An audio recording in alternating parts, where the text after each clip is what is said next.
This is CBS LA Mornings. Now at 9, it's a lyrical lunar mission. We're going to look at what popular tunes the crew of the Artemis II are waking up to during their historic journey. Plus, banned by the mouse. We'll look at why Stanley Cups and other reusable water bottles aren't allowed on some Disneyland rides. Plus, from needlepoint to puzzles, we're going to look at why more Gen Zers are embracing so-called granny hobbies. Hey, don't make fun of people I know, our don't age. make fun of us. Good morning, you're watching CBS LA Mornings at 9. It's Tuesday, April 7th. I'm Jamie Yuccas. And I'm Rachel Kim in for Sheba Turk. Thank you so much for being here. Okay, folks, it is time for Class Act. And today, our Chloe Carlson is hanging out at Irvine High School for today's edition. Good morning, Chloe. Hey, good morning, Rachel and Jamie. We are here at Irvine High School. Let's go. Where we are showcasing the Class Act and the spring sports. We got football, we got volleyball, we got track, we got cheer, baseball, men's volleyball, all here this morning. We're going to be showcasing these incredible, oh, you got it. Okay, keep running through. There we go. That's that football team. Take a look at that. He even took a tackle. We're going to be showcasing them later on in the show, so stay tuned. We can't wait. Chloe, where are you? I thought you got run over or something. I know, are you okay? Where are you? There you she are. is. All right. All right, she's still all right. Okay, Chloe, thank you. You see all that sunshine out there? Let's get a check of the forecast with Alex Biston this morning. Oh my gosh, I love the school spirit. Good morning. And yes, you can see some clouds in the mix, but yes, mostly sunny sky. Temperatures in the high 60s where Chloe is this morning in Irvine. Temperatures in the low 70s as we head through the next few hours. I want to bring in our temperatures as we go into this afternoon. So generally very similar to what we felt yesterday. We'll feel 74 in Los Alamitos today. High 70s downtown, 80s across our inland spots like Valencia, the Inland Empire. Temperatures in the 80s, about 83 in Fontana and 84 in Riverside going into this afternoon. Here's the big story as we go into the end of the week. Will be rain chances ramping up across Southern California later Friday, Saturday with a chance of thunderstorms, slight chance by Sunday. So the wet weather returning to the region. We'll talk a little bit more about the timing. How much rain could we see? It's all coming up in just a few minutes. We'll send it back to you. All right, Alex, thank you. Let's take a look at your Tuesday morning commute because we saw those issues in Rubidoux this morning on the 60 specifically. So if you're going to be traveling here, we'll see those delays as well. So it is now a signaler. It's a crash and a car fire. Westbound 60 at Rubidoux Boulevard, 2 right lanes are blocked off. The backup is building off the 215 north and then you transition onto the 60. So that whole stretch of about 11 miles will take you about 53 minutes to get through and speeds are down to about 11 miles per hour. So you're going to encounter that stop and go traffic that we typically see when we have an incident of this caliber. And then in Rialto, I do have a big rig fire 10 west at Riverside Avenue. Right lane is blocked off. That's about a 12-minute ride leaving the 215 to Riverside Avenue. And then overall view of the rest of the IE, just leftover slowing so far on the 15 to and from the 10 and on that 210 westbound leaving the 15.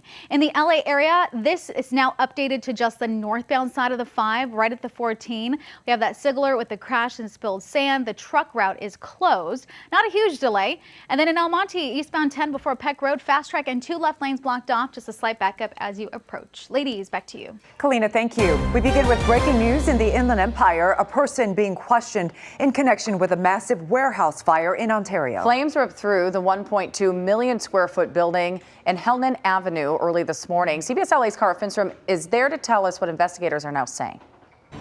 A current employee of this warehouse has now been detained and is being questioned as a possible arson suspect. Investigators doing that is take a look behind me. Firefighters continuing to battle this massive fire. The good news is they think they've got this contained within the concrete warehouse walls. No surrounding structures or homes being threatened. A short while ago, we did speak with an Ontario PD corporal. She says they're trying to confirm whether that potential suspect is the employee who was missing early this morning before firefighters safely located them. Like I said, there was a person that was missing, and we do have a person detained. There could be a connection, but right now it's too early to tell if there is a connection or if it was the same person. What is burning is the Kimberly-Clark warehouse. Paper products are produced here, and that is what has continued to fuel this fire. Fire crews streaming water in from the outside to essentially battle a fire in a 1.2 million square foot concrete box.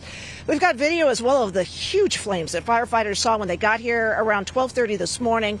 The fire department says the warehouse was open. There were about 20 employees inside when they got here. Again, one was considered missing, but that person found, and fortunately no injuries were reported either to employees or to firefighters.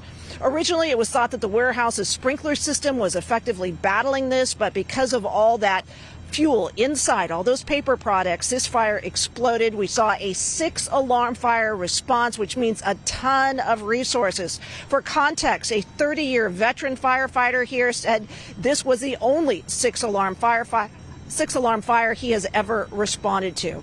Now, water that was streamed in from those ladders did go in at about 500 to 1,000 gallons per minute per ladder.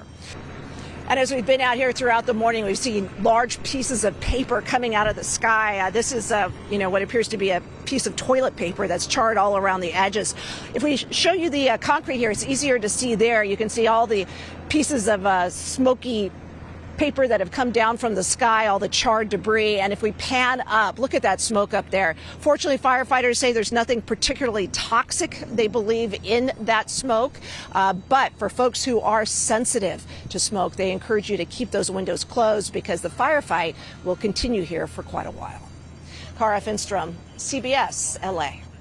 Well, as this massive warehouse fire continues to burn in Ontario, Assignment Manager Mark Liu is at the desk, and he's been tracking the progress being made by firefighters, Mark. Yeah, it's looking good with SkyCal. There's still a lot of smoke and hotspots, but it looks like this warehouse, 1.2 million square feet, very likely going to be a total loss. Now, these are live pictures from SkyCal right now. You can still see huge column of gray smoke coming up from this 1.2 million square foot paper products warehouse in Ontario. Now, this fire, as Cara had been mentioned, it was burning since about 12:30 this morning. Looks a lot better than it did before. Lots of smoke, but not that much active flames.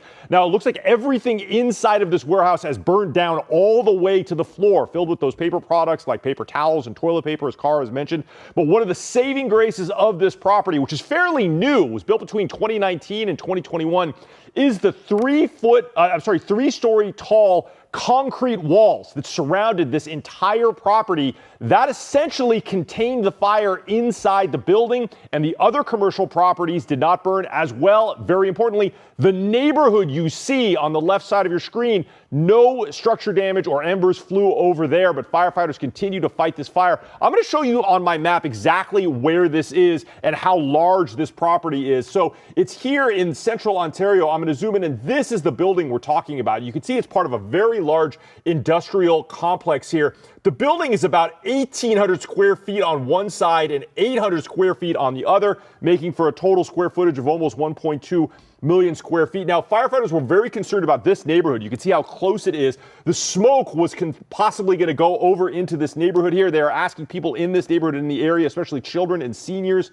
to remain indoors if they are near this fire area. Coming back out here to me, there's still 140 firefighters fighting this fire in what they call defensive mode. Nobody in that building, simply too unsafe. But once they finally get that fire out, they can continue their arson investigation inside. That's it here from the desk. I'll send it back to you.